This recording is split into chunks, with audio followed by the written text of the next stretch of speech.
പക്ഷെ സക്കീനത്ത് എന്ന് പറയുന്നത് അനുഭവിച്ചറിയേണ്ട ഒരു സമാധാനം.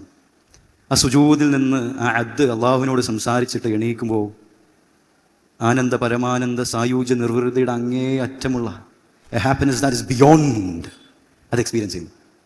That is a real happiness. അത് എക്സ്പീരിയൻസ് ചെയ്യാൻ പറ്റുന്ന ഒരാളെ സംബന്ധിച്ചിടത്തോളം അവൻ്റെ ലൈഫ് എന്ന് പറയുന്നത് ഭയങ്കര അത്ഭുതമാണ്. നബി സല്ലല്ലാഹു അലൈഹി വസല്ലം ഹദീസിൽ പറയുന്നുണ്ട്, അജബൻ ലി അംറിൽ മുഅ്മിൻ, ഒരു മുഅ്മിനിന്റെ അവസ്ഥ എന്ന് പറയുന്നത് അത്ഭുതമാണ്. എന്താണ് അത്ഭുതം? കുല്ലഹു ലഹു ഖൈർ, അവന് സംഭവിക്കുന്നതൊക്കെ അവന് ഖൈറാണ്. അവൻ എന്ത് സംഭവിച്ചു കഴിഞ്ഞാൽ എന്ത് പറയും? അൽഹംദുലില്ലാ എന്ന് പറയും. ബിസിനസ്സിൽ ഗ്രോത്ത് ഉണ്ടാക്കി കഴിഞ്ഞാൽ എന്ത് പറയും? അൽഹംദുലില്ലാ പറയും. ബിസിനസ് പൊട്ടിക്കഴിഞ്ഞാൽ എന്ത് പറയും? അൽഹംദുലില്ലാ എന്ന് പറയും. നല്ല ഹെൽത്ത് ഉണ്ടെങ്കിൽ എന്ത് പറയും? അൽഹംദുലില്ലാ എന്ന് പറയും. ഹെൽത്ത് പോയി കഴിഞ്ഞാൽ എന്ത് പറയും? അൽഹംദുലില്ലാ എന്ന് പറയും. ആക്സിഡന്റ് ഉണ്ടായി കഴിഞ്ഞാൽ എന്ത് പറയും? അൽഹംദുലില്ലാ എന്ന് പറയും. സേഫ് ആയിട്ട് വീട്ടിലെത്തി കഴിഞ്ഞാൽ എന്ത് പറയും? അൽഹംദുലില്ലാ എന്ന് പറയും. കല്യാണം കഴിച്ചു കഴിഞ്ഞാൽ എന്ത് പറയും? അൽഹംദുലില്ലാ എന്ന് പറയും. ഡിവോഴ്സ് ആയി കഴിഞ്ഞാലോ? ഞാൻ കൊച്ചിയിലൊരു പ്രോഗ്രാമിന് വേണ്ടി പോയപ്പോൾ ഞാൻ ഇങ്ങനെ ഫ്ലോയിൽ പറഞ്ഞു പോവാണ്.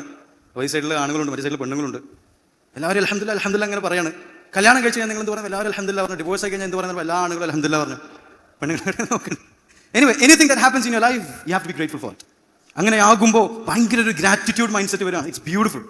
It is beautiful. It is amazing. അത് മാത്രമല്ല, മനസ്സിന്റെ ഉള്ളിൽ തവക്കുൽ, ഇറ്റ് ബിക്കം സ്ട്രോങ്. ജീവിതത്തിൽ എന്ത് പ്രശ്നങ്ങൾ വന്നു കഴിഞ്ഞാലും ഞാൻ പതറില്ല, ഞാൻ തകരില്ല. I will not fail, I will not be depressed, I will not be sad, I will say അൽഹംദുലില്ലാ.